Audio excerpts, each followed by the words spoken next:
ఒక విచిత్రం ఏంటంటే మనకు సాధారణంగా వరదలు వచ్చినప్పుడు తుఫాన్లు వచ్చినప్పుడు ఆ ప్రాంతంలో ఉన్నటువంటి ప్రజల్ని తీసుకెళ్ళి స్కూళ్ళల్లో అట్లా ఉంచుతారు. అప్పుడు స్కూళ్ళకి సెలవులు ప్రకటిస్తారు. అందులో నవ్వులాటేం లేదు, అది అవసరం కూడా.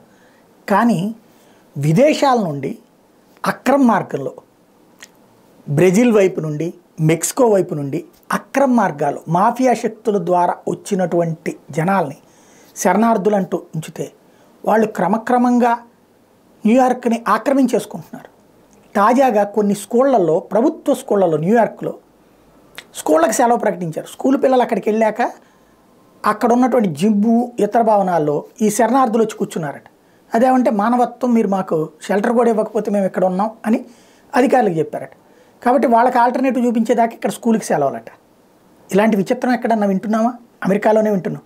ప్రజాస్వామ్యం పేరుతో శరణార్థుల ముసుగులో వచ్చేటువంటి అక్రమ చొరబాటుదారుల కోసం తన దేశానికి సంబంధించినటువంటి స్కూళ్ళు మూసుకునేటువంటి దౌర్భాగ్య పరిస్థితి కల్లో కూడా ఎవరికి రాకూడదు.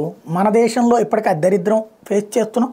ఈశాన్య రాష్ట్రాల్లో కానీ, బెంగాల్లో కానీ, అమెరికాలో కూడా ఇట్లాంటిదే పాకింది. కాకపోతే మన దగ్గర ఏకంగా ఓట్లేసి మన దేశ రాజకీయాల్ని మార్చేసే ప్రయత్నం చేస్తున్నారు, తీవ్రవాదం కూడా చేస్తున్నారు.